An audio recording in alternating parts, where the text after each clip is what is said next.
Lukka essuula 6 olunyiriri olusooka okutuuka ku lusembayo. Awo olwatuuka ku Ssabbiiti Yesu bwe yali ng'ayita mu nnimiro z'eŋŋano, abayigirizwa be ne banoga ebirimba by'eŋŋano ne balya nga babikunya mu ngalo zaabwe.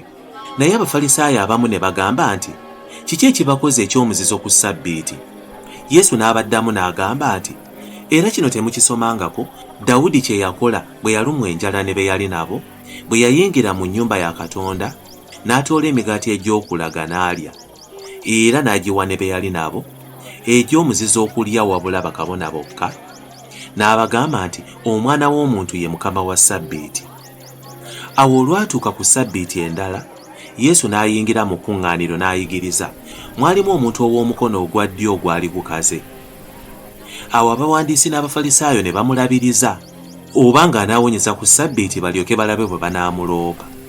Naye n'amanya ebirowoozo byabwe n'agamba omuntu eyalina omukono ogukaze nti, situka oyimirire wakati. N'asituka n'ayimirira.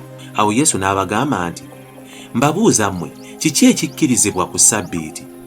Kukola bulungi oba kukola bubi? Kuwonya bulamu oba kubuzikiriza? N'abeetoolooza amaaso bonna n'amugamba nti, golola omukono gwo. N'akola bw'atyo, omukono gwe ne guwona. Naye ne bajjula obusungu ne boogera bokka na bokka kye banaakola Yesu. Awo olwatuuka mu nnaku ezo, Yesu n'avaayo n'agenda ku lusozi okusaba, n'akeesa obudde ng'asaba Katonda. Awo obudde bwe bwakya n'ayita abayigirizwa be, mu bo n'alondamu 12 n'abayita abatume.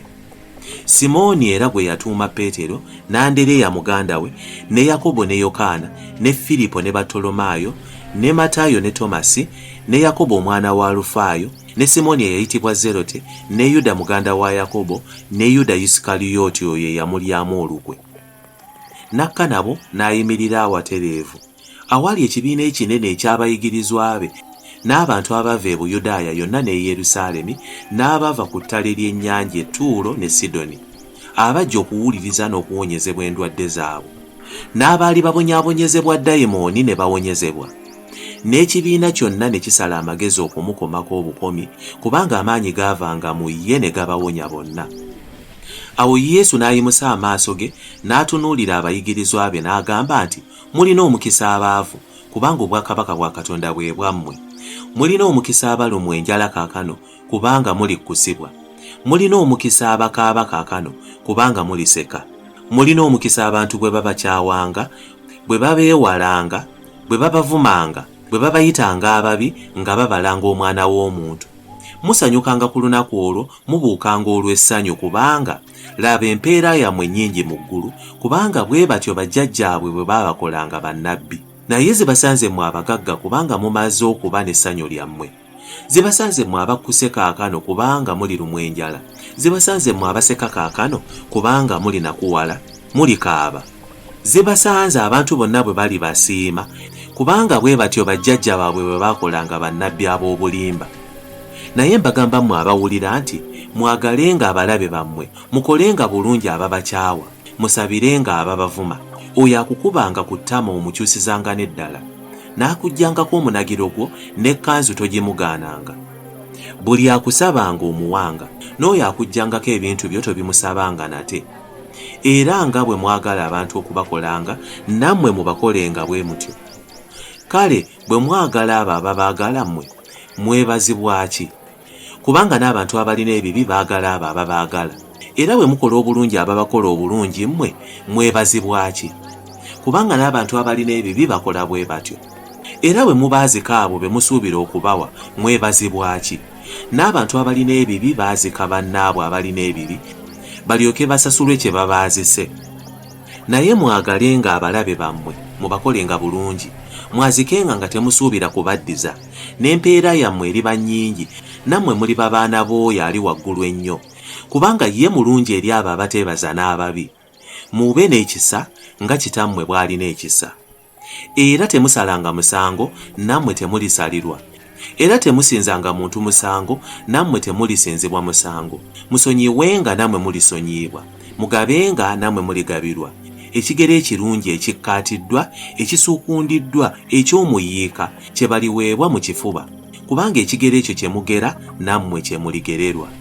Era n'abagamba n'olugero nti, Omuzibe w'amaaso ayinza okukulembera muzibe munne, tebagwa bombi mu bunnya. Omuyigirizwa tasinga amuyigiriza, naye buli muntu bw'alituukirizibwa aliba ng'omuyigiriza. Kiki ekikutunuuliza akantu akali ku liiso lya muganda wo, so tolowooza njaliira eri ku liiso lyo ggwe?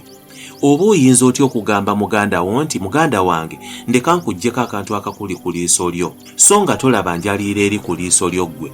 Munnanfuusi ggwe, sooka oggyeko enjaliira eri ku liiso lyo ggwe olyoke olabe bulungi okuggyako akantu akali ku liiso lya muganda wo.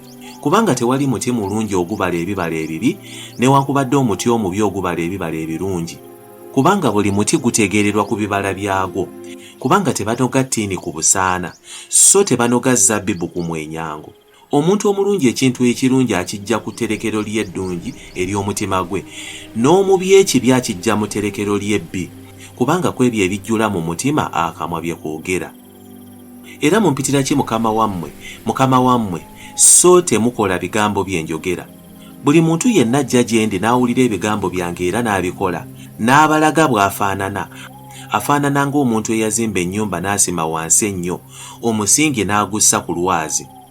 Awo amazzi bwe gayanjaala, omugga ne gukulukutira ku nnyumba eyo olw'amaanyi okugisuula, n'okuyinza ne gutayinza kuginyeenya kubanga yazimbibwa ku lwazi. Naye oyo awulira n'atakola afaanana ng'omuntu eyazimba ennyumba ku ttaka n'atasima musingi. Omugga ne gugikulukutirako lw'amaanyi n'egwa amangu ago, n'okugwa kw'ennyumba eyo ne kuba kunene.